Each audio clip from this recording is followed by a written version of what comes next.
Please go ahead, sir. We are live now.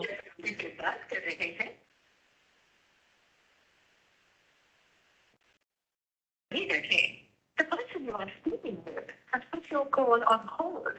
Please stay on the line. Mr. Murugan has joined.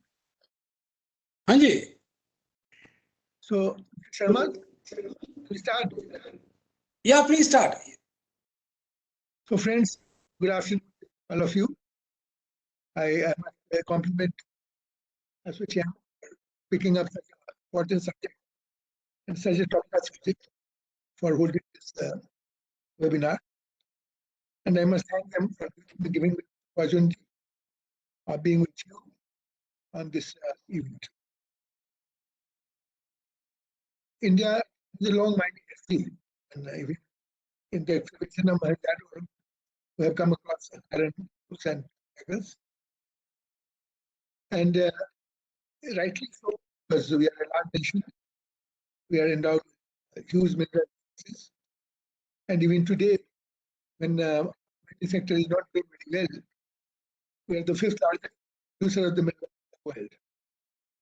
We produce almost 100 minerals, fuel, non-fuel, atomic, and quite a few of them we ourselves. But reality is that we produce minerals for about 2 lakh crores and we import with 2.5 lakh crores. This is acceptable if you are short of endowment. But even in respect of such minerals, when we have huge deposits, we are compelled to vote, and which is a very sad reflection on the state of mind. Sir, excuse me, sir. Your voice is getting restored, sir. Voice is not clear. Yes, there's some problem with it. I'm myself getting my echo.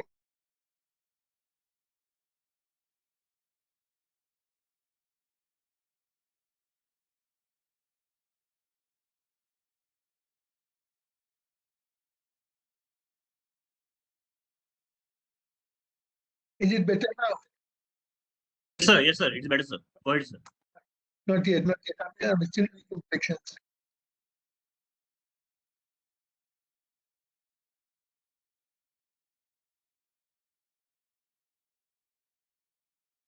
Mr. Sharma, is it better?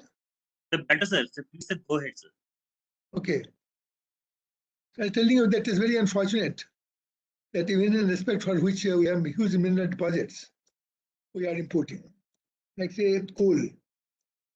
We're supposed to have 320 billion tons or 340 billion tons of reserves. Our requirement is only about 1,000 million tons, and we are still importing about 250 million tons. Now, obviously, there's something wrong with our policies, or at least implementation thereof, so that we are not able to utilize our own resources. That apart, a very small portion of the obvious geological potential of the country has been explored. And exploration has become a major problem with every step that has been taken towards reform in the mining sector. As it is, Indian mining sector is the least reformed all over the world. Some very ambitious steps having far-reaching implications have been taken. But basically speaking, results have either been negative or else they have not amounted to anything. This matter, the exploration license. I mean, the situation has come to such a pass, or such a sorry pass, that exploration, apart from what GSI is doing, has come to a total stop. And despite all the good intentions, all the deliberations, things are not moving.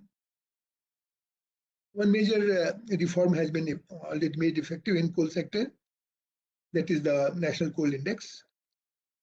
It's too early to pass a comment, but generally impression that the industry has given is favorable. And on the same lines, the amended MMDR Act provides for introduction of National Mineral Index. See, so far the coal sector was concerned, things were easier because it was a near monopoly, basically government monopoly, Coal India and Singareni. But in the mineral sector, we have huge number of producers, all different sizes of leaseholds, their own systems of mining, their own systems of management, different motivation, profit motivation. And the result is today that mining sector is being looked at by the nation as a sector which is concerned about itself and its profitability. And people in general think that the mining sector is not doing what it should do for the nation, for the people. And one of the reasons is the non-uniformity in the approach. I think you have to deal with the average sale price. In this situation, I really feel it's very difficult to come to an agreed average sale price, and very small wonder that there are continuous disputes between the producers and the government. And on a large number of occasions, the producer is accused of illegal mining. So hopefully this national introduction of National Mineral Index would resolve a lot of problems. The amount of care that formulation of National Coal Index has taken. I'm sure the same amount of care will be provided to this also. And I do hope that with the formulation, when the index comes, it becomes a useful tool for growth of the mineral sector. And the mineral sector contributing its real might to the national GDP. This contribution, which was traditionally in the realm of 2.2 to 2.5%, and at one time we were looking at 6 to 7%, gradually has come down to 1.75%. And things are not looking up. So this new step, this new reform should utter in an era where things should look better, things should improve. I think we have a great, very distinguished galaxy of speakers. You will throw light on the different aspects of this National Mineral Index. And we do hope that the industry would gain from it, and government would also get the necessary advisory about the manner in which we should proceed. So thank you very much. I'd request Mr. Murugan, Mr. P.K. Murugan, Chairman, ASSOCHAM National Council on Mines and Minerals, and President Designate JSW Steel Limited, to send his welcome address. Mr. Murugan.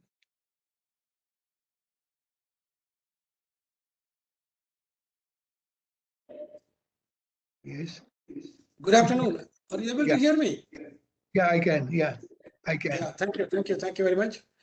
And I welcome all the participants for this most wanted or most expected, the topic of the current requirement, the National Mineral Index. We had the debate on this, we had various discussion on this. I specifically kept my video off because of the lower bandwidth.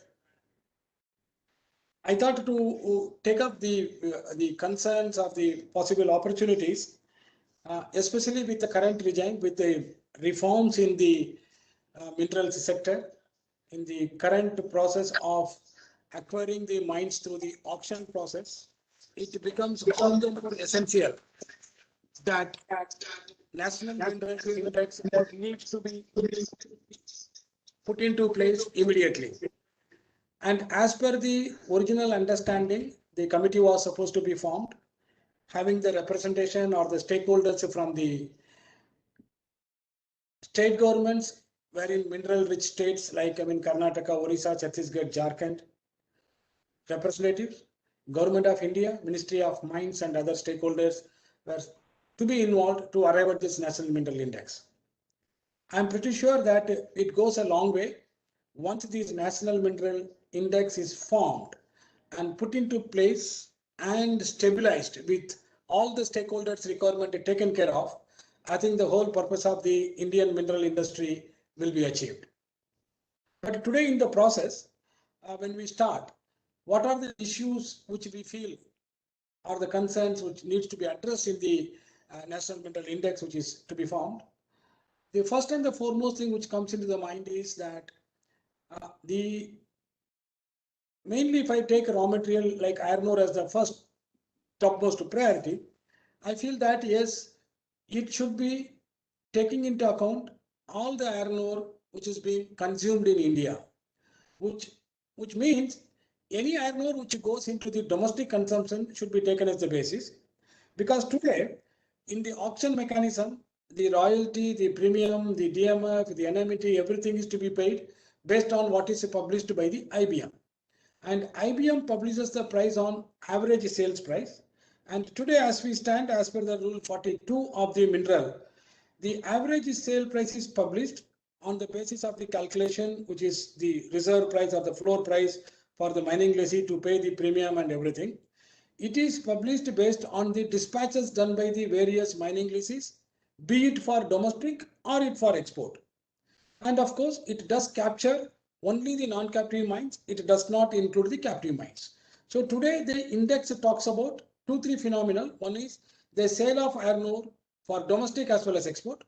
And then it is only the non-captive mine which is taken into consideration to arrive at the average sales price. But if we see the regime moving forward, probably that yes, many of the mines which have acquired through the auction process, wherein they pay the royalty and other this thing linking to ASP. See, the captive mines also needs to be considered in some form or the other by giving some kind of weightage so that it is also included to arrive at the average sales price. Point number one. Point number two, it should be based on what is consumed within the country, even if it is imported from outside. Basically, it is to arrive at the domestic prices, and hence whatever is being consumed in the domestic, that should be taken as the basis. Because today, if you see the anomaly between the domestic prices and international prices are completely influenced by the Chinese economy, and the Chinese, they have got different ways and mechanism of driving the prices. So that should not be influencing the domestic prices, because this is meant for current growth of our nation. So hence, domestic consumption should be taken as the priority, whether it is imported or within, and hence that should be taken as the logic for arriving at the average sales price.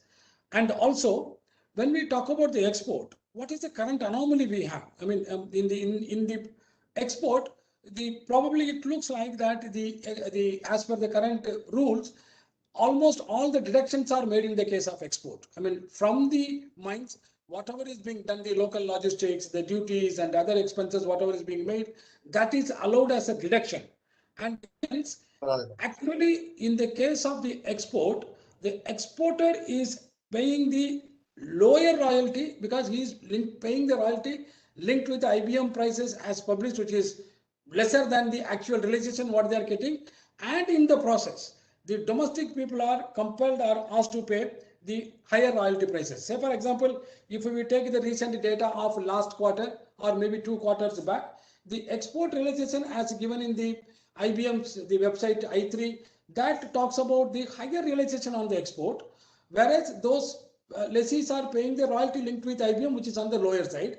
However, the domestic people are asked to pay the more, and hence there is an anomaly, and as export should be asked to pay the royalty linking to the export number, and then it brings the uniformity so that there is no ambiguity on domestic and export. Export should be linked with the export prices, and export linked royalty should be paid, be it on FOB or whatever calculation it comes out.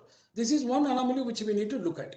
Second is, other anomaly is today the average sales price, as you know, in our current regime, the export duty is applicable only above a certain grade, maybe 58 plus the export duty is applicable.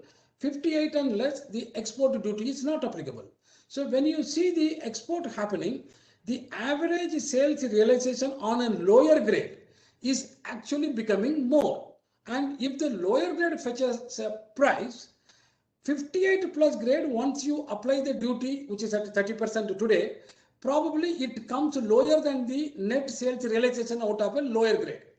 But due to the system or whatever aberrations or the differences we have, even though the 58 plus grade, which fetches a lesser NSR, because 55 grade, which is not having the export duty, is fetching a higher NSR, the average sales price for 58 plus is compelled to be declared more than the actual price. That means if 55 is 4,000 and 58 actually is less than 4,000, 58 plus is declared as 4,000 because of this anomaly, because of the duty anomaly. So this is another area which we need to look at, whether we need to have the actual prices declared or whether there can be any other mechanism by which the higher grade getting the lower NSR is getting priced or declared more. That also needs to be looked into. Probably the simple way is that if the export duty is uniformly brought in, this issue will be addressed, but till such time, we need to find out some ways and mechanism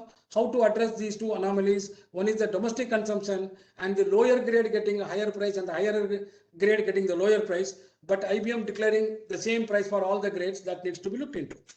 And then the other issue which has been the botheration for long days, which there could be a kind of a conflict or there could be a kind of a misunderstanding on this, is the average sales price. Is it having the double taxation? Because when you see the average sales price, it does not allow the deduction of the statutories, whether it is the royalty or DMF or NMET, which is almost contributing to 20%. The average sales price today is declared inclusive of this. So when on the auction mechanism, when the end use or the industries who have participated in the auction and are paying the premium and the statutories, they are asked to pay on the prices which is already inclusive. So there is a kind of a dilemma whether it is actually a double taxation. I am sure that IBM clarified that it is not the kind of a double taxation, it is actually an included price. Hence, we need to understand the logic behind this and how, because at the end of the day, the idea is to see that the mining industry grows and their taxation burden is reduced to the extent possible, and at the same time, whatever is right royally legitimate and eligible should be asked to be paid. So hence here there is a case, even though it is felt as an inclusive number, can we go back and introspect and see that if this deduction can be allowed, then actually it becomes the pit mouth value. Pit mouth value, the statutory, the premium, everything stands, same. Whereas in today's case, it looks to, actually some of the industries which have acquired the auction-based mechanism are requested or directed to pay based on the ASP, which includes these 20%. This is a point of debate. So in my opinion, to have the consolidated a kind of a uniform index, which takes the clue from the National Coal Index. National Coal Index does not consider anything going for export. And hence, to summarize the entire this thing, what we feel on the National Mineral Index should be. One is that it should be based only on the domestic consumption. Number two is that whether the captive mines which have been acquired through the current auctioned mechanism can also play a role in contributing to arrive at the correct National Mineral Index. Now, number three is that export should be asked to pay the duty linking to the export. Number four is that low grade, if fetches a higher price, that should not be considered as the basis to declare the low price which is being fetched on the higher grade should be declared as an average sales price. Last but not the least, the so-called double taxation, which may not be the correct way of putting things, how that needs to be introspected and addressed. If we can address all these concerns, probably the purpose of bringing in this national mindex goes a long way in taking care of the every stakeholder's interest. This is what I thought that the discussion or the point of debate we should have, and accordingly we take every stakeholder's view and address it to the concerned stakeholders at the government level to bring in a uniformity, sustainable and the correct methodology of arriving at the National Mineral Index. Thank you very much for your patient hearing. Any queries, we can take it forward.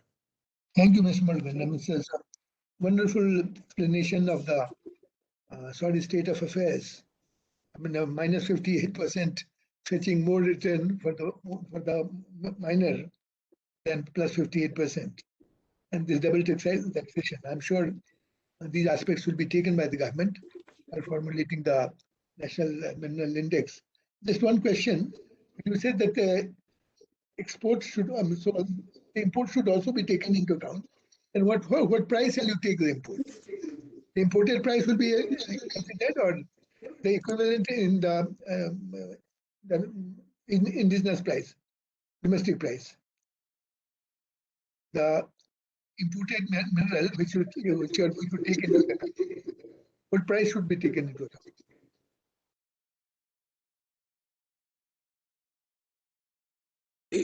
I could not get your point because there was a kind of Okay. interruption when you were talking. Yeah.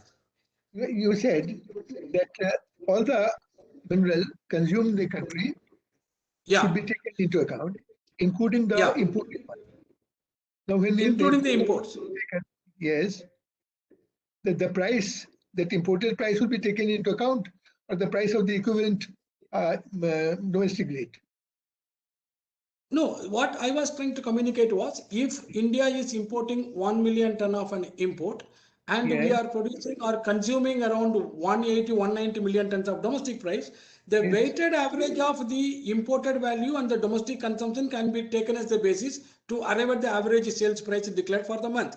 Say, for example, today the consumption in India could be to the tune of maybe around, if the steel production is to the level of around 110, 115 million tons, it could be 190, 200 million ton consumption in a year. So the 200 million ton percolates down to roughly somewhere around 18 million tons every month. If there is an import out of these 18 million tons, say for example, if 2 million ton import is coming and the 16 million ton is from the domestic market, it should be a weighted average number which should be published as the average sales price, because the objective of the National Mineral Index is to take care of the domestic industry, and hence domestic consumption should be the logic. And if the imports are not coming, then it becomes more or less understood the entire logic is based on the domestic sale. What we are trying to address is any material which is going for export, that should not influence the domestic average sales price. Correct. Yeah. That has been taken into account while formulating the National Coal Index. Right. Exactly. Yeah. Now I have the honor to invite Mr. Pankaj Satija, Chief Regulatory Affairs, Tata Steel Limited. Pankaj, that's Yes, sir. Good afternoon, everyone.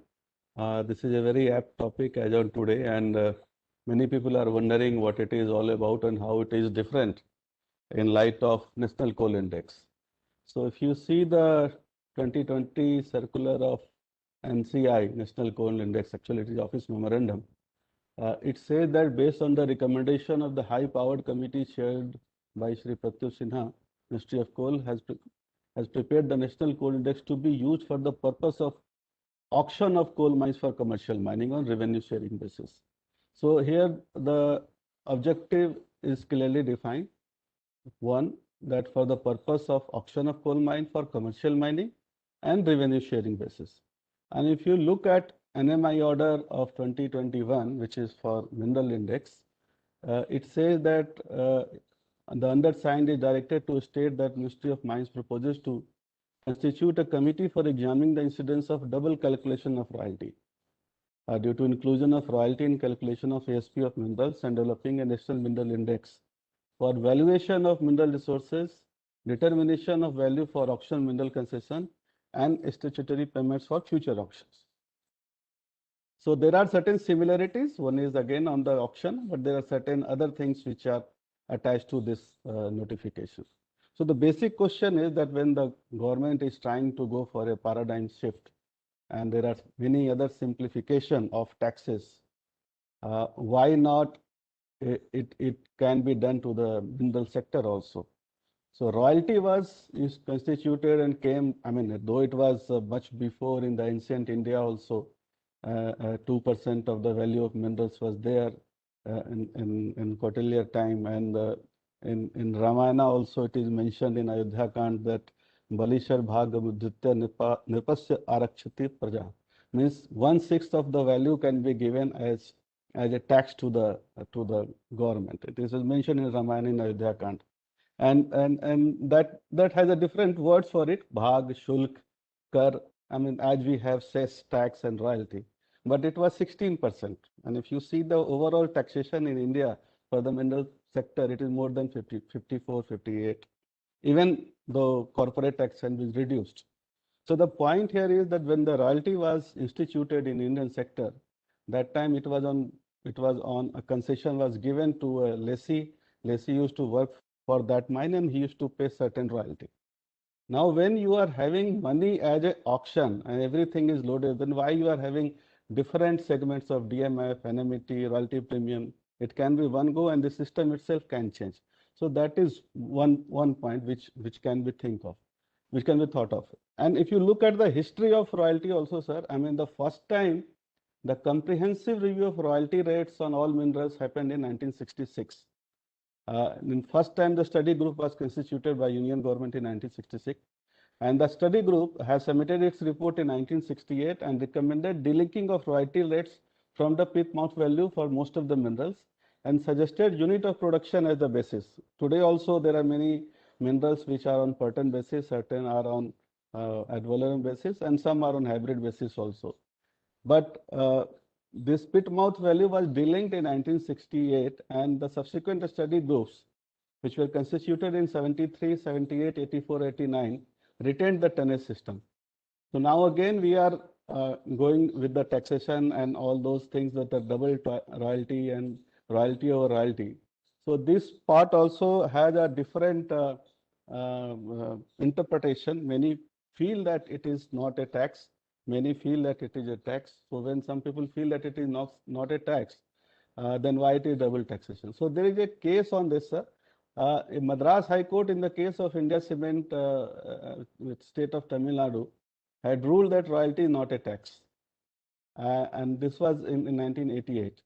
And then again, appeal was filed in Madras High Court, and seven judge bench has laid down that royalty was a tax. And this continued till 2004. And a 5-judge bench of Supreme Court in case of state of West Bengal versus Kesoram Industries and others laid down that the decision in the India Cement was a typographical error and have a constitutional and legal and moral obligation to correct the said error, that royalty was not a tax. As the smaller bench in Kesoram could not overturn the decision in India Cement, this resulted in conflict between both the judgments. An order was passed on 30th March 2011, and Supreme Court decided that a 9 benches had to hear and decide the present matter. So from 2011 to 2021, this case is pending. And I am sure that if Government of India takes it up, and I'm not saying that it should come this way or that way, but whatever way the Honorable Court decides, probably it will again remove the ambiguity. So that is the second part. And sir, mostly what we feel that the average sale price for a longer period of time has been giving good result. And whatever difficulty or whatever problem it has come, it is because the lessees who are filing the returns. I mean, IBM is only compiling and analyzing the data.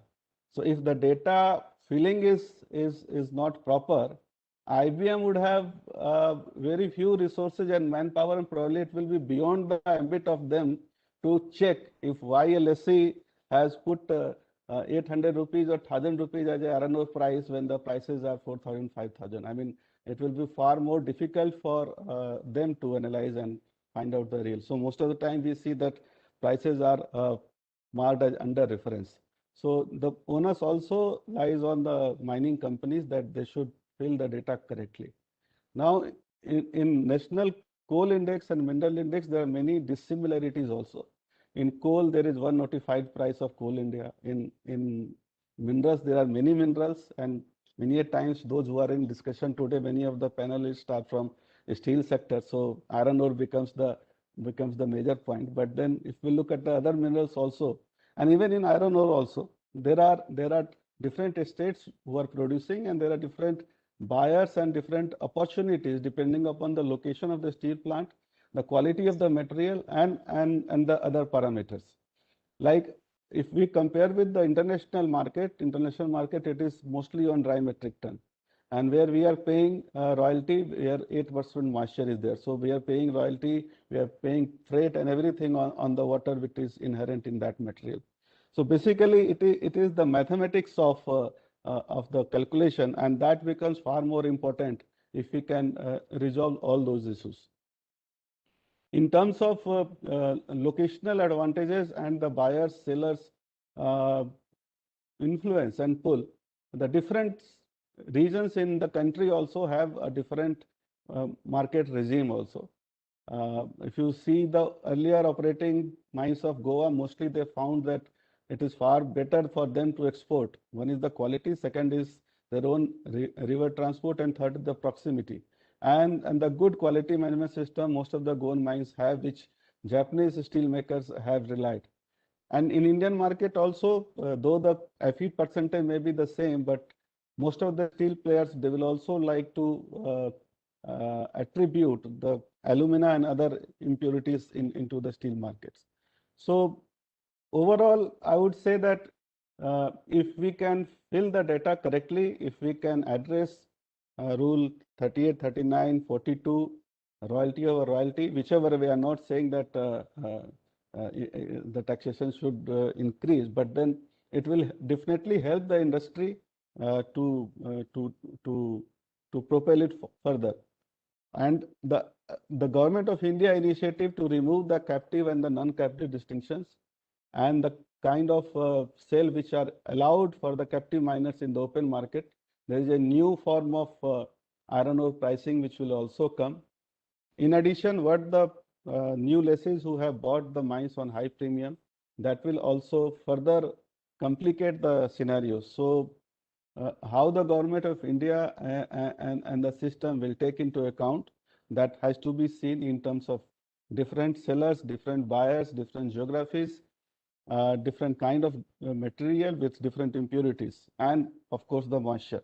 So that will be the new things which will be evolving. And I feel personally, sir, that it is simple mathematics, which a new paradigm, which I said earlier, that if we can remove the whole complexities of different taxation system and go to a simplified regime. Now what we are trying to do the surgery of whatever has happened. If we can have a complete overhaul and maybe come out with a simpler tax regime as it has come in the personal taxation system, income tax. So that will help the industry for a longer term, and there will be lesser opportunity or lesser chances that manipulation and other things can happen. So that's my submission, and as I always believe that when the things are not clear, there are always opportunities and silver linings in terms of Ahmad Faraz ki रात जब किसी खुर्शीद को करे शहीद तो सुबह एक नया सूरज तराश लाती है. So yeah, I'm very much hopeful that IBM with its vast experience and understanding of the Indian mineral sector and Government of India push, definitely this situation also will be much clearer and more transparent regime in terms of the lessees also, I mean, and in terms of the government governance also, that will be there in the coming days. Thank you, sir. And thank you everyone for coming. Thank you, Pankaj. It's always wonderful hearing you. I don't know whether you are doing mining or you are referring to Sanskrit books and Ramayana. And how did you know that these things were there? You studied it yourself or someone told you? No, it's there, sir. Yeah. So educating hearing anytime, every time. And then we have Mr. E. Sahu, Executive Director, NMDC, biggest producer of iron ore in the country. And they rule the roost. So I think it would be interesting hearing him from this angle. Mr. Sahu. Yeah. Namaskar, sir. Good afternoon to everybody. I'm very much happy to note that I got this opportunity on behalf of Ashokam in the presence of many learned persons. And at the outset, I convey my respect to Sri P.K. Murugan sir, Mr. Upendra Kumar, Mr. Jayadev Sharma, Mr. Pankaj Satija, with Dr. P.K. Jain, CME IBM Nagpur, Mr. Ramkrishna, ArcelorMittal Nippon Steel, and all other reputed and significant personality present here. And also I convey my welcome to Veena Kumari Madam. And before proceeding further, I need just half minute to upload the presentation. Can I be allowed for uploading the presentation? Sure. And then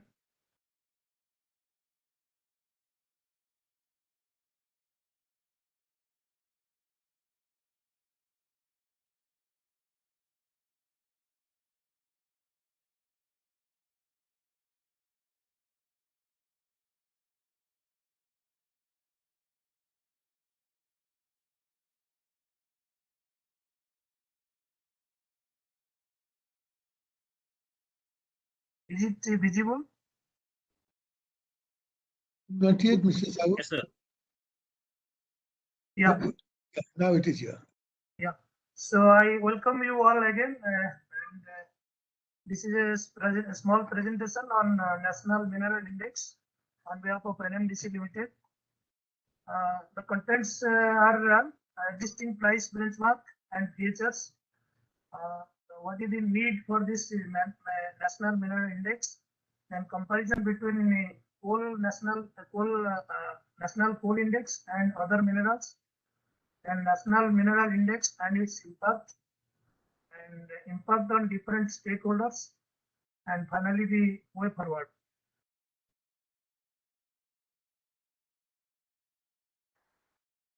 So existing price benchmark and features, I'll just deliberately read it. Indian Bureau of Mines publishes the average sale price of various minerals based on the sales price of merchant miners in the state mainly of the top 10 different districts. The main features presently of the ASP are ASP is calculated via data obtained from monthly returns filed by miners and does not include import price of minerals as told by our Murwan sir. Then different ASP for different states is being followed. Different prices for different grades of mineral is also followed in India. It does not include the prices of captive miners, and it is mainly prevalent. The prevalent practice is easy to understand and it is a transparent method. Then the estimation of value of estimated resources for mineral concession. It is only from the point of view of legislative relevance. Other points from legislative relevance are payment of royalty, vis-a-vis NMET, DMF, allocation or auction premium. Then the right of the state government for preemption of the mineral pool at ASP, value of onshore mineral at mine site, reserve price calculation as lead parameter of mineral auction. These are the relevance for legislative point of view. Then the challenges of existing system is challenges pertaining to double royalty and cascading of statutory levies. Next is the state average sale price can sometimes be dominated by a single miner without majority market share. And delay in notification of ASP leading to delay in adjustments. ASP is not published for several minerals except some major minerals. Some minor minerals are still not covered under ASP. Then why at all we need a national mineral index? The main reasons are we need for benchmarking of market participants. The ambiguity associated with the average mineral sale price will be reduced or rather eliminated. Requirement of a marketplace or exchange of mineral commodity have its index based on transaction done on it, with price being adjustable on monthly or other periodic basis. Allows the bidders to bid judiciously with a transparent process. And NMI would form the basis for statutory payments like auction premium, royalty, DMF and NMET, and additional premium, which was recently in the month of March 2021 declared by Government of India. that additional royalty will be levied from government iron ore mining company and some other government company holding iron ore holding different leases. Then this will give a platform to e-auction market of iron ore and chrome in Odisha and also mainly for iron ore in Karnataka. So all these are the reasons why we need a national mineral index. And now coming to the comparison between coal and coal, that is national coal index and other minerals. So first, in respect of coal, the current benchmark, it is notified price of coal by CIL all over India. Quality, the grades of coal were already defined. Price, gross calorific value for thermal coal and ash content for coking coal. Then price parity, subsidiaries of Coal India Limited are distributed across country, offering same notified price and thus FOB parity at multiple locations. Then component wise, three component of NCI are notified price of CIL and SCCL, that is Singareni. Then auction price of CIL, and the third one is import price. The first two components are coming from only two mining entity with projecting uniformity, and the last factor is end use. The end use of coal is rather for its heat value for caking properties. Coal is used across the country in different forms and demand centers lies everywhere. In respect of other minerals, all miners and states ASP are different, as I told earlier. The ore of mineral may vary with state geology and may have multiple quality features, size, beneficiation, levels, etc. That may make it difficult to compare mineral ore from different regions. Then production or supply of different minerals may be dominated by specific regions by miners in the country, making difficult to have FOB parity. There would be multiple mining entity for individual minerals. Selling price are different prices across the country, making it difficult to include price of all miners in index. The end use of different minerals may be very specific and demand supply center may not be distributed evenly. Coming to the impact of National Mineral Index, the main benefits are increase in transparency and liquidity of the mineral market in India and support to economic growth. Next is the open and competitive market, boost sectoral growth, opportunity for small mining companies to grow, creating multiple seller, multiple buyer platform with benchmark price, provide a benchmark solution to current ambiguities in the average sale price system and prevent illegal mining. The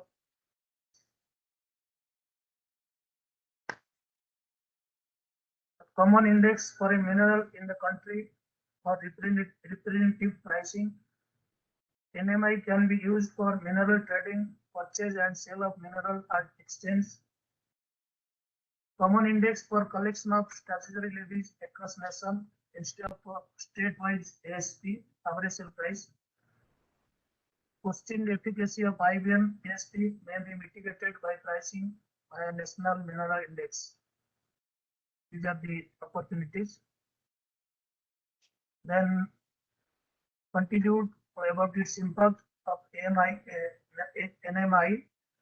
the requirement and uncertainty are the inclusion of captive transfer price and price to affiliate companies may not be present market price of minerals.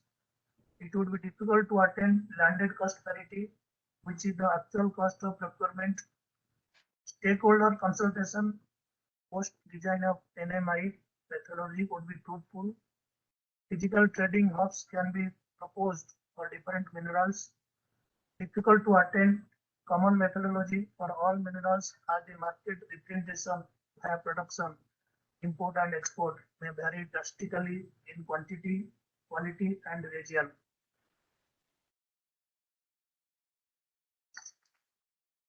The big question arises to whether NMI would only be for minerals or even for metal concentrates or base metal products published by IBM in line with LME.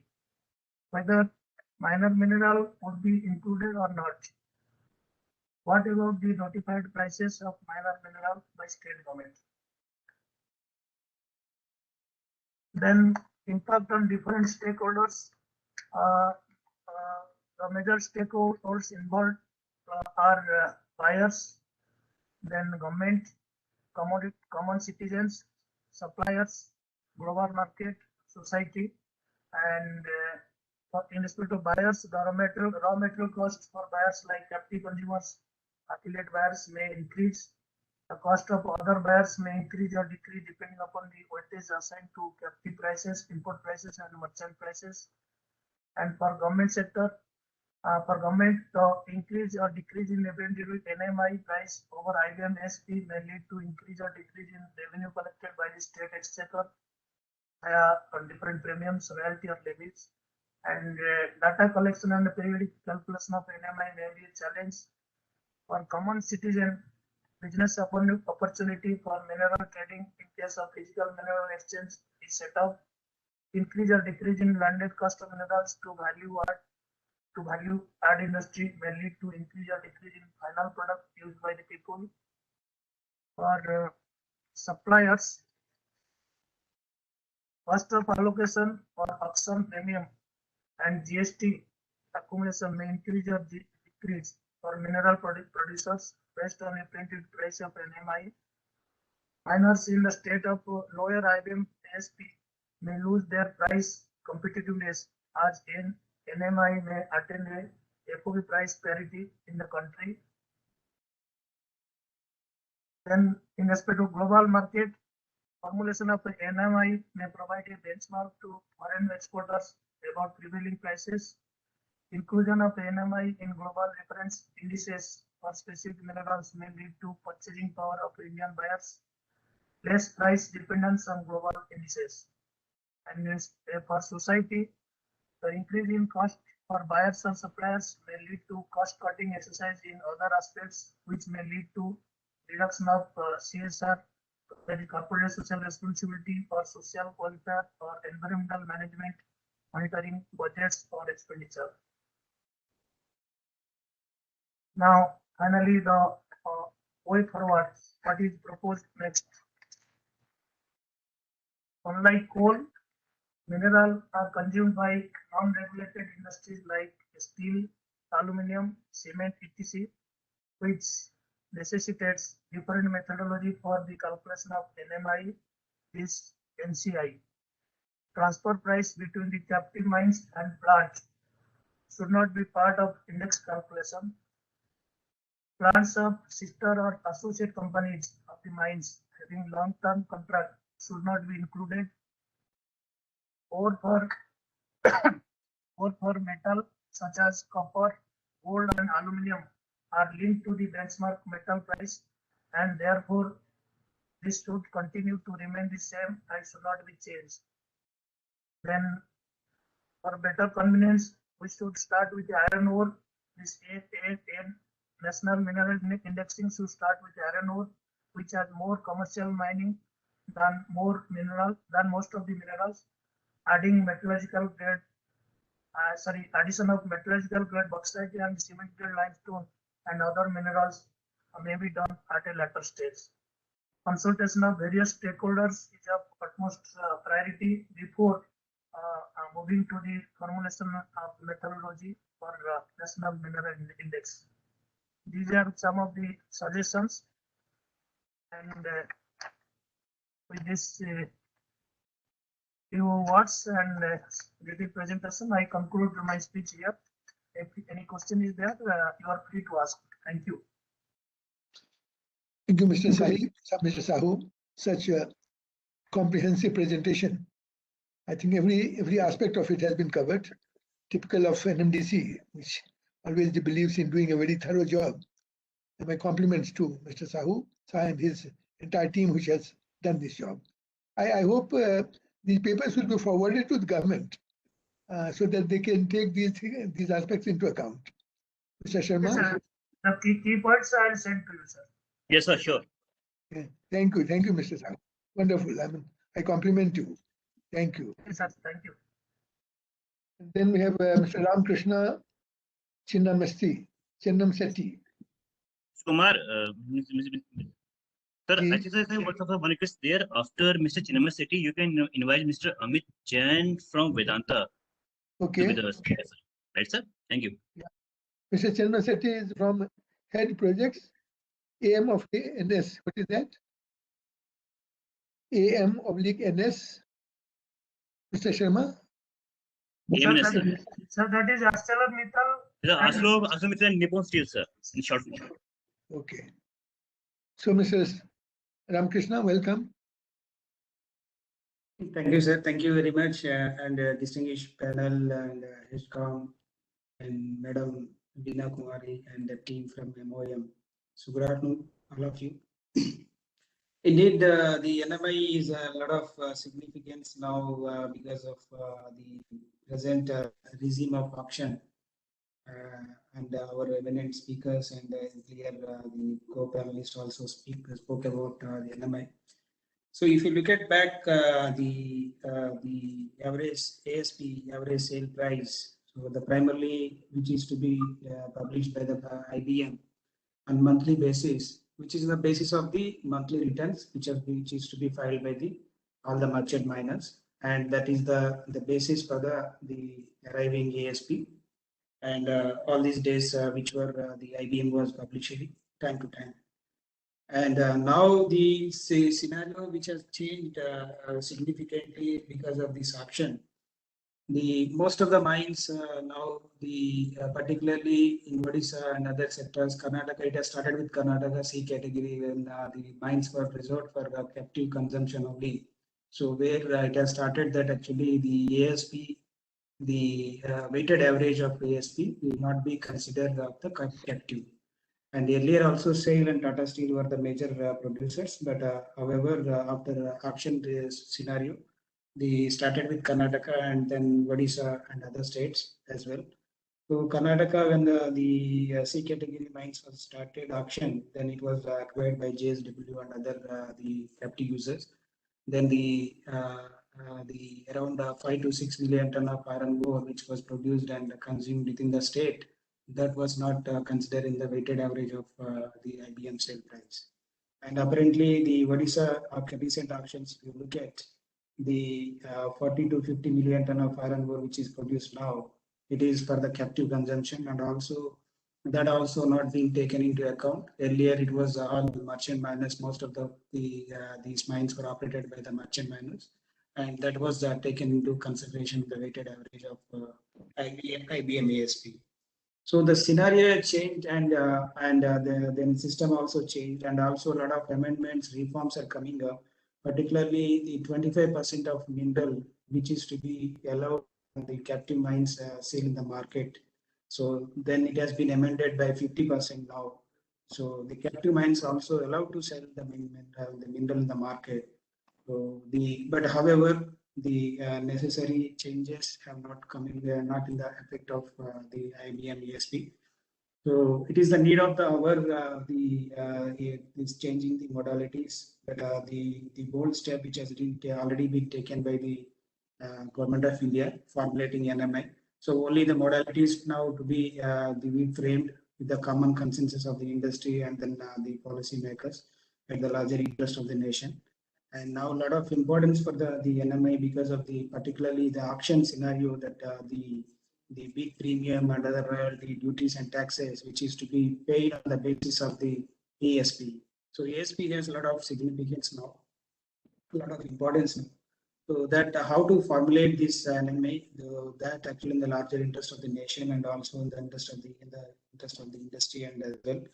So now the changes which is coming up in the Amendment Act, in line with that also there is actually the 25% is already allowed, and the captive mines which are selling it as the group companies at arm's length basis.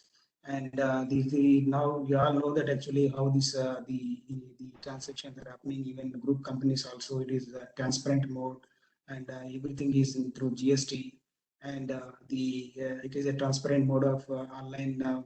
Each truck is carrying invoice for the particular mineral which is being carried out for the captive or non-captive within the group. So on that basis, yes, definitely it has to be they consider the arm's length basis of the group companies, and also the other panels which I already spoke that actually there is a disparity between the export and the domestic. Yes, we all know that actually the mineral which is being exported, the royalty or whatever is being paid on the basis of the domestic the prices, ASP. But it has to be the export prices. They always on the higher side, and particularly -58 and +58. There is the export duty also -58. There is no export duty where a lot of minerals is being exported. But however, for the payment of royalty and other duties, it is at the IBM domestic, most of the domestic prices, which are the driver for the ASP. So that is also a point to be noted down, and then the disparity should be, the anomaly should be corrected. And also the single index, now these NMI, which is formulating, maybe there are different minerals. So not only iron ore that we are talking about, only focusing on iron ore, but there are other minerals as well. But if you look at that, actually a single index may not be feasible, and different minerals, different index may be required, because coal is the different, entirely different. And coal, but there are certain the methodology which are there in the place, and that can be derived and the included for NMI also. But coal is majorly driven by import market, and also the index price of the Coal India and other the public sector agency, the companies. So where, unlike in the iron ore, it is mostly domestic.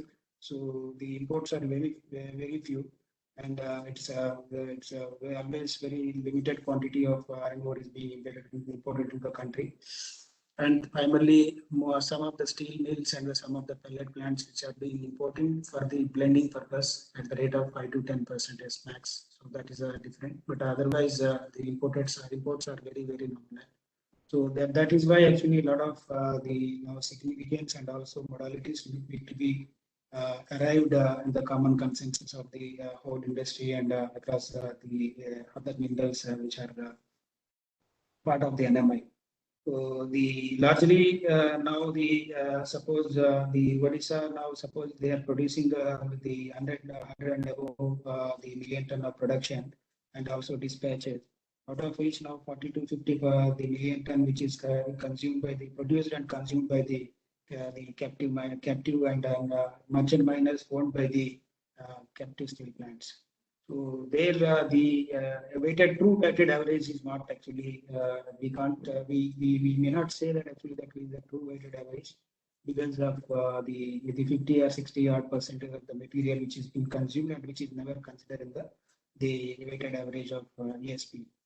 So this all there are other certain the modalities which need to be taken into consideration. So maybe the panel which is now headed by the Ministry of Mines and other government agencies may also involve the industry at the larger public sector and private sector in the common the forum, and also get the recommendations and also views, because there is always a room to improvement. So a lot of reforms are coming up, and then there are a lot of the amendments are also happening. So which is the interest of the country and in the interest of the public and at the large. But however, all the time the amendments are which are happening in the recent past are the time to time there is a change, and whenever there is a lacuna, and then the government is proactively acting and then the changing and amending the rules appropriately. So which is a good sign for the country and also in the industry. At the same time, the lacunas which are there, and which is there, basically if you look at that, actually it is a transition phase. The reforms are coming up, and then the lot of the changes are happening. It is a transition phase, so always there is a room for improvement. So the improvement which is happening, So that should continue, and this also NMI should also definitely will be the historical benchmark for the Ministry of Mines and the Government of India for the industry which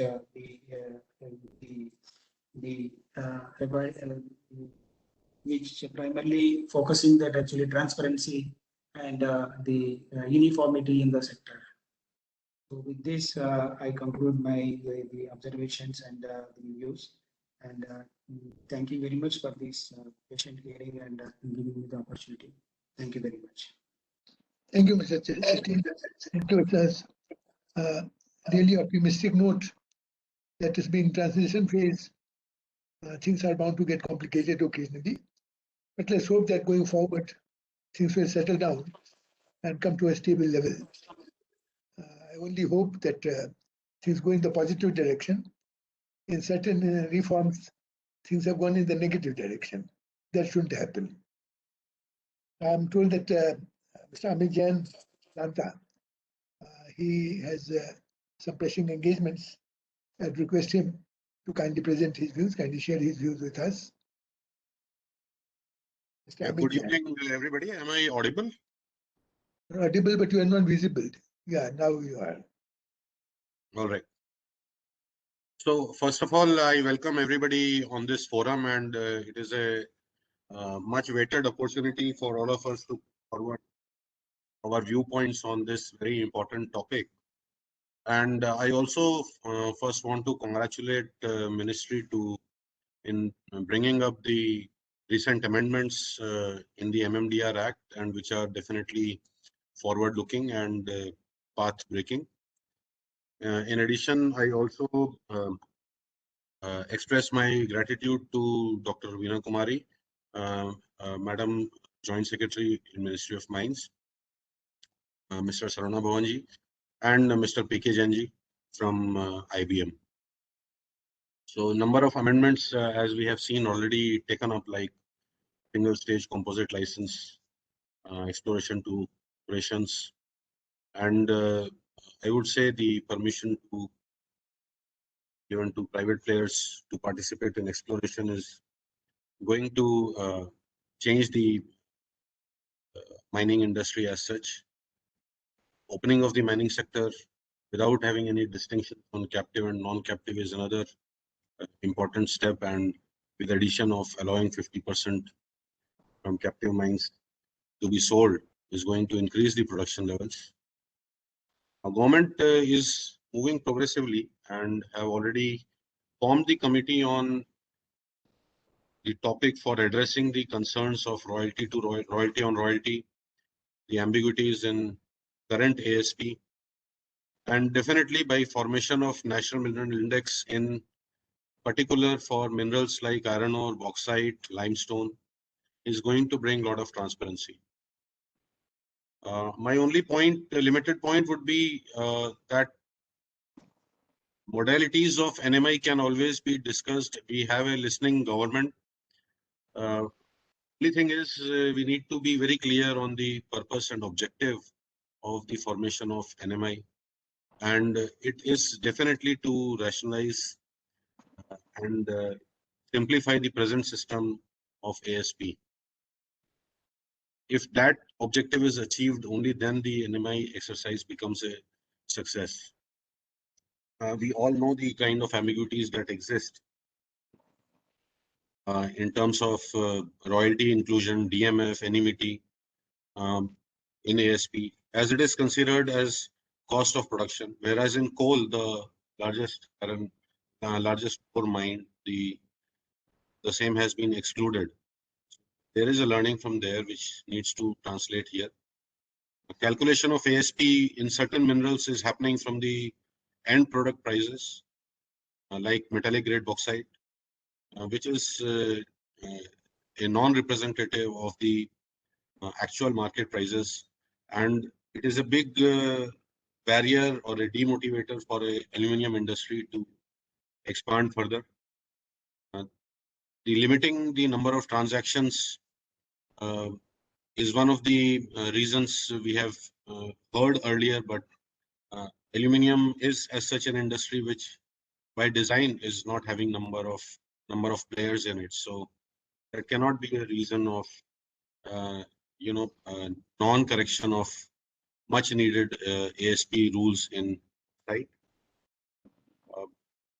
Other than this, I would say the objective of NMI or any reform is to enhance the sustainable production of mineral so that its availability is abundant, secure, and domestic industry is able to consume it to produce products which are comparable and saleable at the prices which is sustainable. So we can align our objective, and then this NMI exercise will definitely hold its purpose and will result in the enhancement of production and revenue generation, both as far as whether it is for the industry or it is for as a government to maximize their revenue. A few good things. National Coal Index has already given a head start, and that definitely is a precedence which can be utilized. Volume and price consideration from all the channels, ex-mine prices of captive mines and non-captive mines, of course, excluding royalty, DMF, NMET, and other taxes. The very important point mentioned by the fellow member is that international prices are largely skewed, and it is very clearly observed how Chinese market plays the factor. That is one angle which needs to be, although it is a delicate topic, but it needs to be addressed. Make sure that Indian industry survives. Further, one point, of course, out of the topic of this particular forum or the agenda of today, what I think is required for further rationalization is that if we see reserve prices for auctions of various minerals, it keeps changing from 1% to 50%. Some states are using 1% as a base price, some states use 25%, some states go as high as 100% as a base price for start of auction. Whereas if we see for coal, the ambiguity is removed by fixing the reserve price by central government. I think similar steps should be taken in case of other minerals also, and somewhere about 1 to 4% should be fixed as a base price from where the auctions should start, and thereafter the market should discover the realistic number instead of setting the base price itself, which becomes a barrier for number of players to enter. I think as we are initiating this process, the clarity of objective and purpose is essential. That is what I would repeat once more, and I'm thankful for the patient hearing given by all. I think these are the limited points I would like to bring to the table. Great. It's a very, very crisp presentation, very meaningful. Really, I mean, coming to the straight to the points. I hope, Mr. Sharma, we are making a note of it to be included in the representation to the government. Now, we request Mr. Gopala Krishnan Ganeshan, Deputy Secretary, Ministry of Steel, Government of India. Mr. Ganeshan. Yeah, good evening, everyone here. Thank you for the opportunity, Sucham, at this hour. I hope my voice is clear in the first place. It is. Yes, Yeah. it is. Go ahead. Yeah. So So thanks for this opportunity, Sucham, to just give my remarks and this on this topic, National Mineral Index. So the first point I would like to put forward is that, of course, the National Mineral Index is a kind of a much wanted reform in the mineral sector, where as of now, as already pointed out by the previous speakers, one is the lack of transparency and the other issues plaguing the industry, because of which the mineral sector is still not developed to the extent that we would like to see. As of now, we are producing only, importing more than maybe 4 times our production value, though we are rich in many minerals within the country. So why? That really needs a lot of introspection and answers that we would definitely need to ponder. That is one. The second thing is that the National Mineral Index is based on the coal index that we had. The government had initiated in the previous year. So where the coal ministry will take into account some notified prices, auction prices, this and that. So my worry about National Mineral Index is whether the objective is clear, as the previous speaker rightly pointed out, whether we have the objective clear as to what purpose it will satisfy, and how we are going to streamline so many minerals, as already pointed out again. I'm just trying to connect with what the previous speakers had mentioned. How we will connect all the major minor minerals. This really requires a lot of discussion, consultations going ahead. Though yes, a committee has been formed, as Mr. Jain was pointing out. So we would really need to sit together, put our thoughts together on these issues as to how we will go ahead, or integrating the widespread variety of minerals that India produces. So that is the second thing. Then the third thing that these are mostly questions that have come to my mind rather than any other point. Observation rather. Instead of observation, more questions only as of now. At this present juncture, I have only more questions rather than observations. So the third thing that I would like to point out is, we are saying transparency and this and that very well. But the broader question is how different it will be from ASP or the average sales price that we presently adopt. So that is how transparently we can make the index. So for which, of course, we will need again input from the industry and the best practices adopted in the other countries, without undermining the already existent practices. So that is the third point that I would like to point out. Then the fourth most important point is, as we all know, unless we take the state governments and other stakeholders, being a federal structure, unless we take the stakeholders into consultation, confidence, it will be very difficult for us to go ahead with a major reform like the National Mineral Index. Already a few states had reservations, especially those which are rich in minerals, the eastern states. One or two of them had already raised their reservations about the proposed reform. So how we are going to take into account their considerations and their interest in securing their revenues without hurting their revenues, how we can take or balance rather the interest of all sides. These really require a lot of consultation. So with these 4 points, I would like to really point out that this is a much needed reform going ahead and as we all know, we have lost missed the bus, or rather delayed basically in exploration and developing our own mines.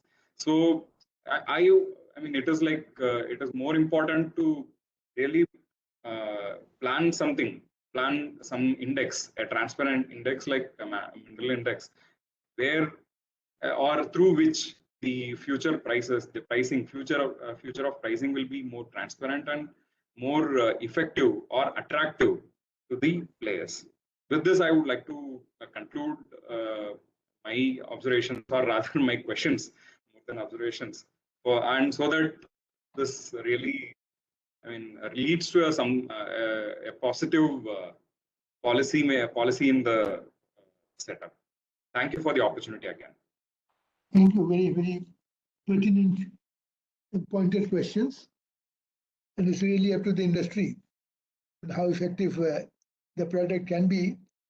It will be based only on the information, correctness of information that is furnished to the government. But I do hope, Mr. Ganeshan, that some sort of mechanism will be there so that the informations that they come, they will be screened through and the outliers will be taken out and only the valid ones will be taken into account. I'm sure in due course, while working on the index, you will be able to detect it and find a solution. Thank you.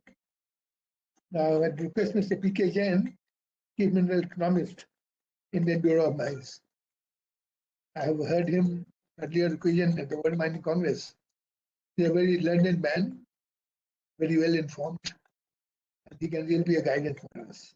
Mr. Jain, thank you.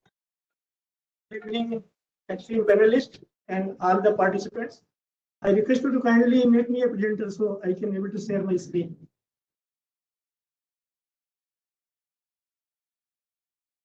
Moderator, are you listening me? Kindly make me a presenter. Okay, thank you.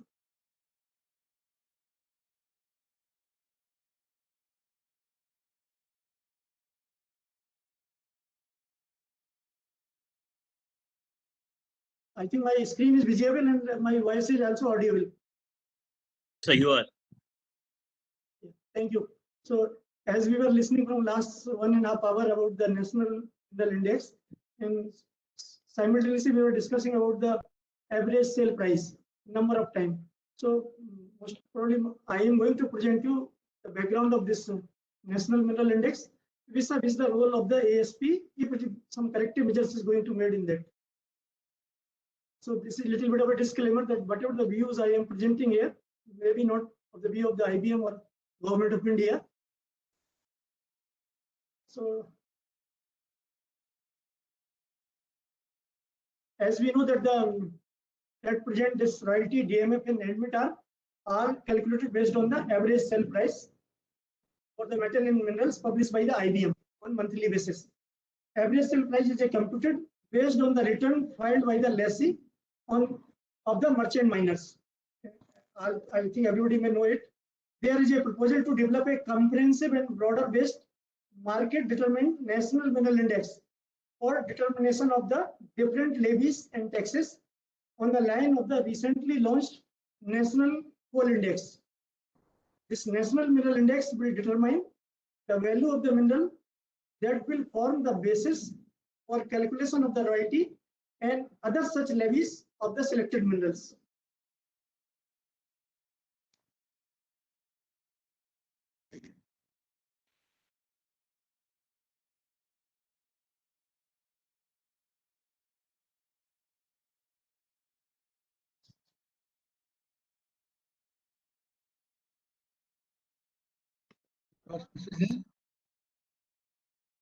Sharma sir. I'm not able to You're back. change the slide.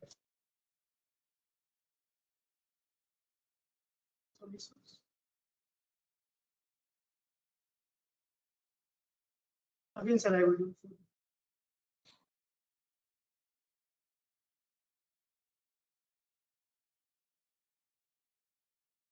Yeah.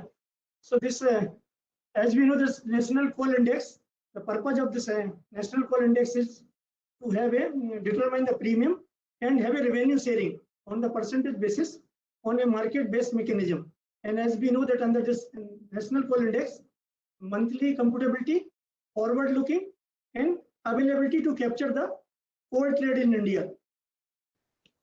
The grade-wise representatives price were conceived for implementation of the revenue sharing mechanism approved by the Honorable Committee in 2020.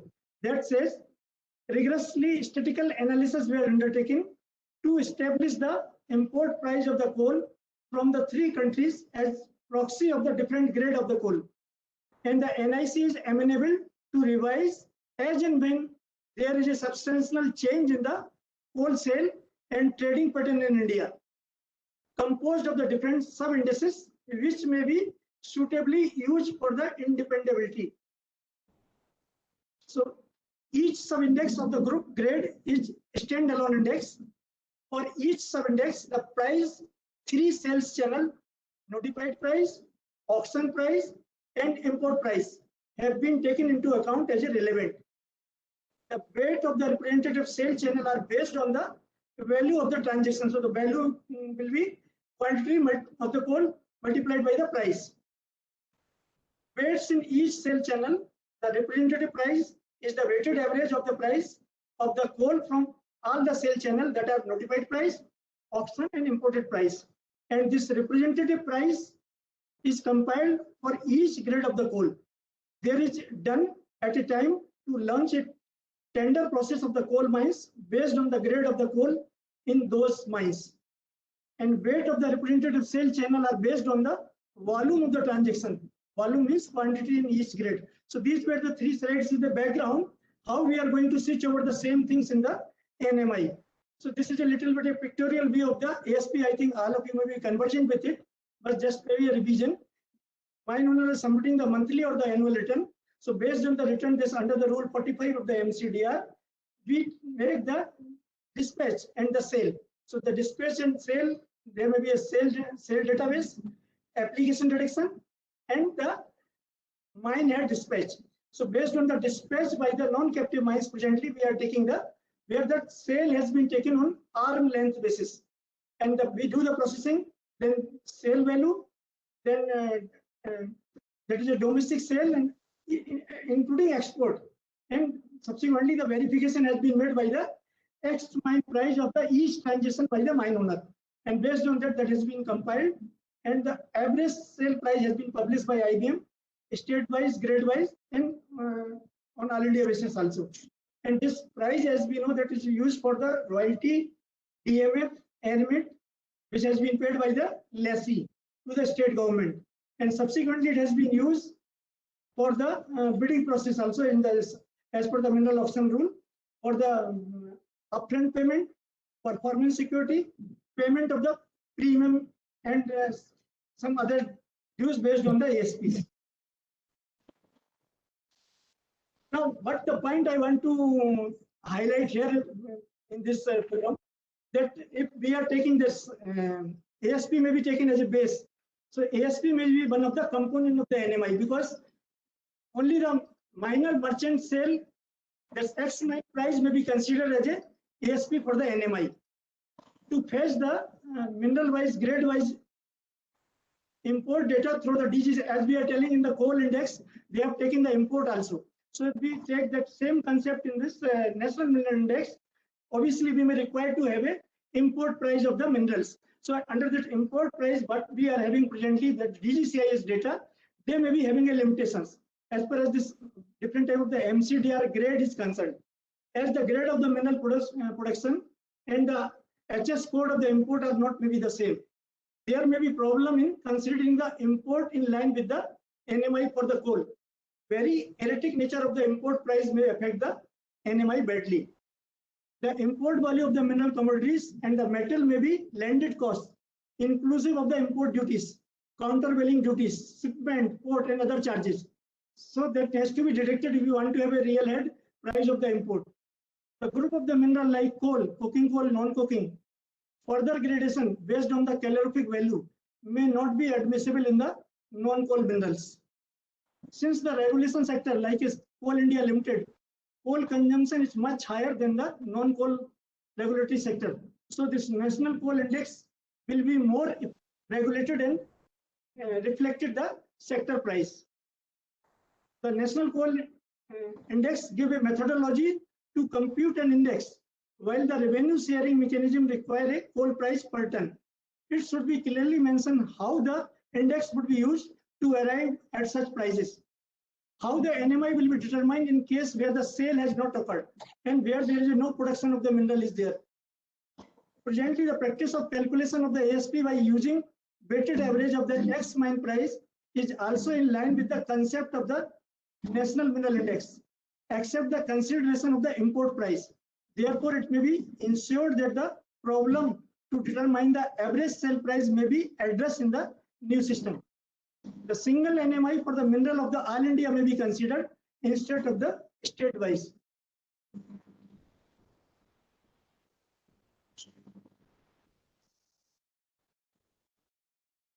Some issues there, sir.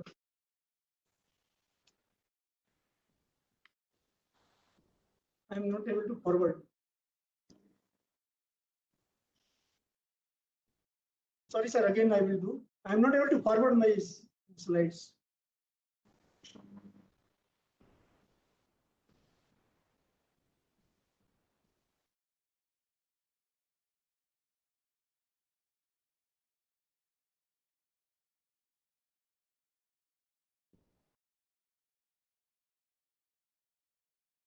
Yeah, already auction of the mines of the minerals used in ASP published by IBM as per the mineral auction rule may invite litigation in a new system of the NMI may be imposed retrospectively because n number of the auction has already been taken place, premium has been calculated and the mine also started. The minerals in which the captive use is in high, NMI may be highly influenced by the import price. Against this national coal index, which has an exposure of the less than 6 months, with many doubts and dissatisfaction at large. In case of this national coal index has to be make many changes after the deliberation, the NMI may also be need to be follow the same.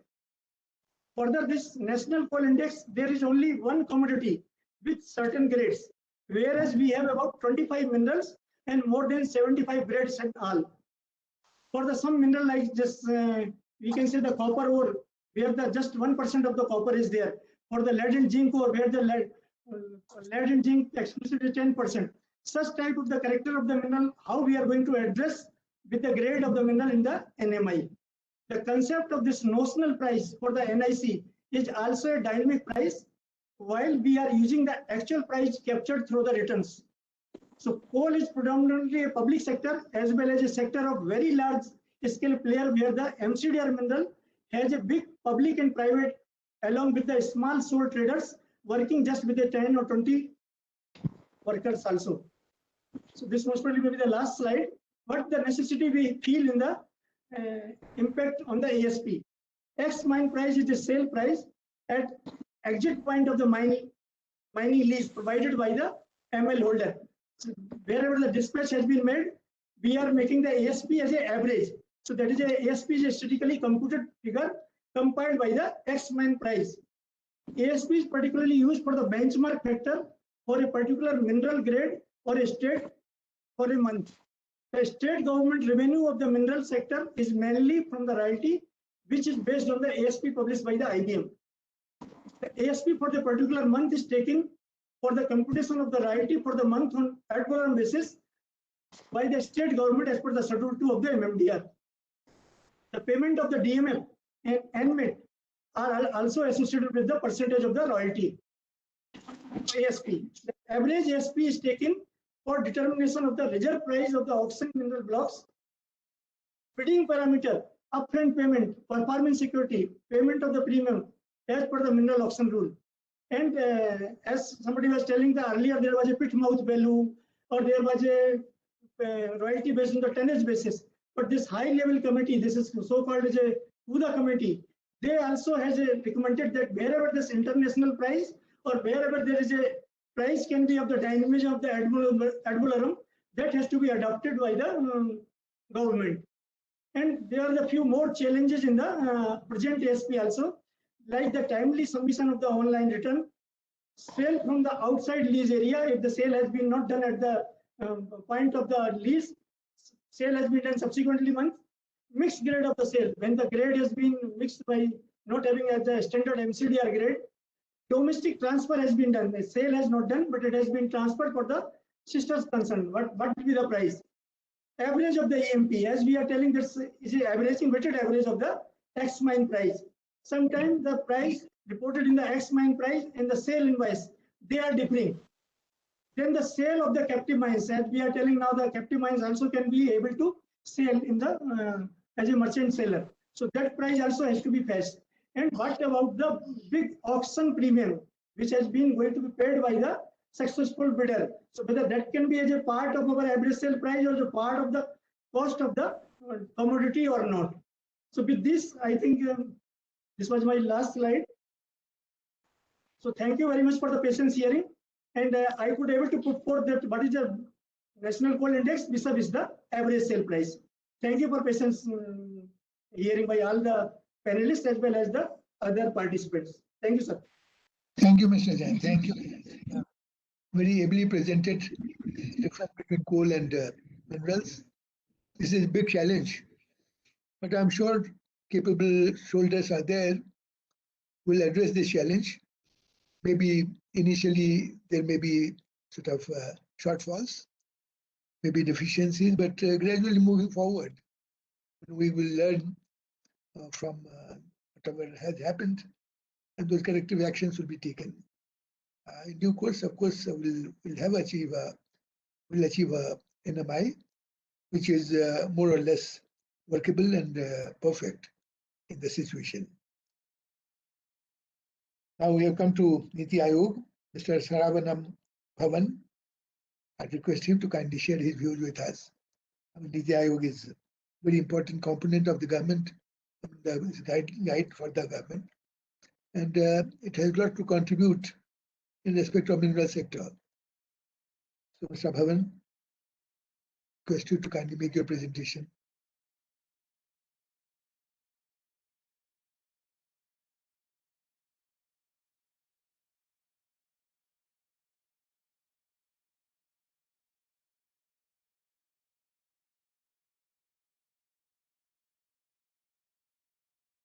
Policy changes in the mineral sector. And based on that, actually, a high-level committee was also floated in 2019, wherein we have called different stakeholders to hear the views, and based on the interactions with Cabinet Secretariat and other ministries like in the Ministry of Mines, Coal, Steel, there was a 1 year period in which some policy initiatives were taken place and introduced in 2021, like removing distinction between captive and merchant miners, rationalizing stamp duty, and review and reallocation of unutilized mineral blocks of the government companies in case of non-development, because there are major hurdle in this where a lot of areas have been being held by the government companies, and incentives in revenue sharing model in auctioning of mineral blocks, exploration areas, additional amount for extension of mining leases,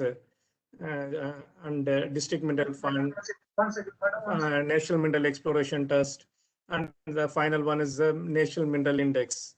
I think this is a new concept where everybody are looking up to the ministry now. The committee which has been formed by the ministry has to take it forward and address the issues of the industry in a proper manner, because this is a one-time opportunity which needs to be encashed by the miners as well as by the government, because the mineral industry, there's GDP is floating in only 1 to 1.5. That is a major concern for the government, because we were expecting double digits from the mining industry, but things went wrong. The COVID period was a very bleak period where a lot of interventions happened. The government couldn't focus on other sectors except the health sector, because that's a prime concern of the government to take care of the citizens. And I think most of the issues have been addressed by my earlier speakers, and they have put it in a right perspective that things will become fruitful in this particular committee, and the Ministry of Mines committee being headed by the former secretary, Mr. S.K. Srivastava. He is a former secretary who will do justice in this particular issue. And actually, even though the India produces a host of mineral, I would like to primarily focus only on 2-3 minerals where this ASP, other issues are floating, because India is a major producer of these bulk minerals like iron ore, bauxite, and limestone. And iron ore, everybody knows that double taxation is a major issue, export duty, and the difference between the low grades and the high grades. These issues need to be properly flagged by Ministry of Steel in this committee, because they are the nodal ministry for iron and steel, even though Ministry of Mines takes care of major issues. Ministry of Steel needs to put all these issues raised by the miners, especially the major miners, because now the small mine owners are very low in number.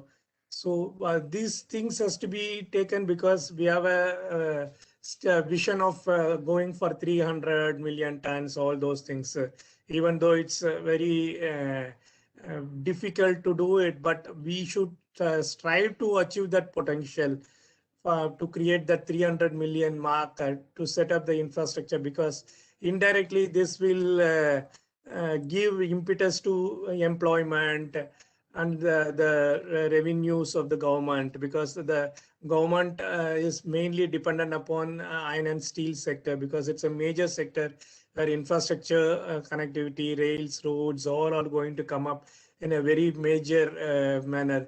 And this government, it's hats off, they are doing their best to do the infrastructure in a greater perspective rather than any other period. And second thing, actually, I should come to the bauxite area. Bauxite area, actually, you know that last 5 years, there is no mining lease has been auctioned, and no blocks has been auctioned because of a major hurdle in the sector, where the conversion factor has been brought to 6.4. This is based on the data published by the Indian Bureau of Mines. It was quoted, but the prices have hijacked from 600. I think the benchmark was 600. Now it has gone to 2,100 rupees. So actually, there are a lot of issues going on. The case is sub judice also. I think the aluminum industry is crying because they are bleeding. They want to enhance. Only there are 3 major companies like Vedanta, Hindalco, and Nalco. Nalco being the government's company. Though Hindalco and Vedanta are putting their best efforts to bring aluminium in a very big way, so that they can cater to all the needs of the country, because almost, I think, 50 to 60% we are now import dependent.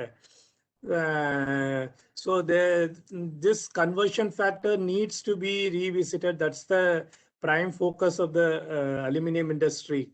Unless this is going to be revisited and the prices are going to be brought out into the stable line, I think there is no major takeaway for bauxite miners, especially in the areas of Jharkhand, Orissa, where we have got letters from the state government itself that no major headways are happening, and all the auctions are not getting cancelled because of lack of bidders.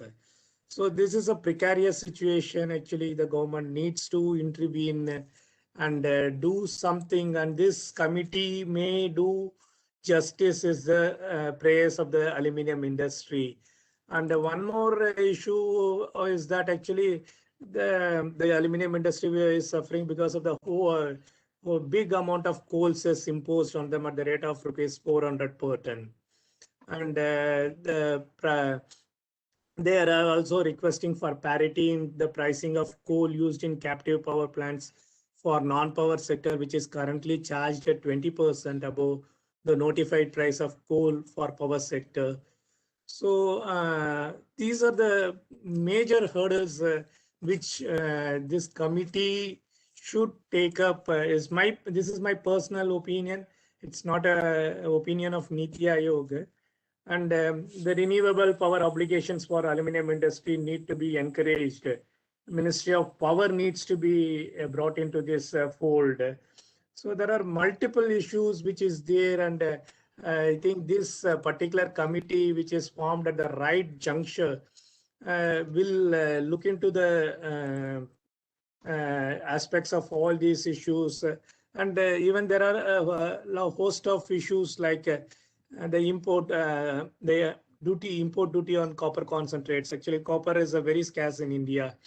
Almost 95% copper concentrations are imported, and then only 5% is India's contribution. So we have to have a mineral specific focus on this particular aspect. And I think with the right kind of people sitting in the committee, and with the right mindset, actually, I think we can take these issues in a big way and address the concerns of the industry. And one more thing which I request Assocham is that this committee should also listen to the views of the miners, actually, because that will give the broader sense of the present atmosphere prevailing, because just government department sitting in closed doors and finishing of the job will not do any justice to the industry. So at some point of the time, I think the miners need to be given a patient hearing, and their hearings has to be addressed in order to take the industry and its GDP to double digits, or at least to the level of 6%, where the government has that ambitious program in the mineral industry. This is my comments.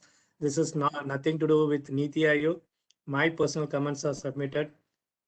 Thank you for the opportunity to Assocham. Thank you, Mr. Suravanam.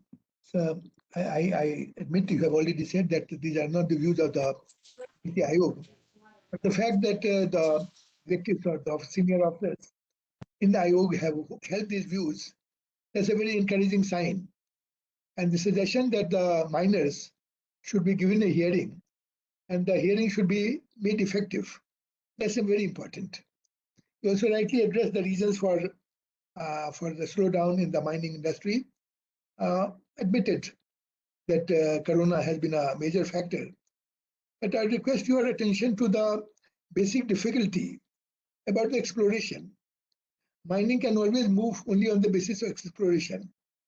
If there is no exploration, no other deposits come, If the deposits are not available, mining cannot happen. I say this dispensation or grant of license for exploration, I think that should be given a real serious look. It's no use trying to reinvent the wheel all the time. I mean, the international mining community has over a period of time, over centuries, have followed a well-established practice. And there is no reason why you should depart from there so drastically. And when the results are becoming very obvious, that I think in the last 6-7 years, not even single mining lease has been granted for deep-seated deposits. I think Niti Aayog may kindly consider it in their deliberations, and I'm sure it will be of great help. Point is well taken, sir. Thank you so much. Sir, actually, sir, I got a message from a ma'am that she has to leave for some meeting. Yeah. So she told us that she required a note from the industry. So from the members who are from Vedanta, Hindalco, JSW, GSP, Tata can submit a note. So we will send the same to the Ministry of Mines for their kind review. Good. And this is her observation. Now, sir, you may go ahead and close the session, sir. How do you, sir? So, Madam is not going to join us. She won't be able to do it, sir, because she has some budget. Anyways, it's a rather disappointment, but then it's a very effective suggestion that whatever we have deliberated, whatever our views are represented by Assocham to her, and she has given the assurance that these will be effectively addressed. So, gentlemen, we come to an end. All good things come to an end. Very effective deliberations have taken place. Very wide-ranging views have come out. We started from Ramayana and what is it, and Chanakya, and we have come to this level. Assocham always organizes things very effectively. And this is the one instance when this has been repeated. So thank you very much for all the participants, for Assocham, and I do hope and I'm confident that Assocham will continue on his journey to make the mining sector vibrant and successful in future. I think, Mr. Sharma, if anything to be added from your end, I request you. Sir. No, sir, thank you for your support. You always support you, sir. I'm also thankful to all the speakers for their time to join this webinar. We also thankful to all the government participants to be a part of this webinar. And we are really thankful to Kumar Sahab, you for chairing this webinar. You always supportive. And thanks to all the sponsors who had been a part of this particular initiative. Thanks to our chairman, Mr. Murugan, for his time. Thanks. Thank you. Thank you. Thank you, everyone. Bye. Bye. Thank you to all. Thank you. Only today.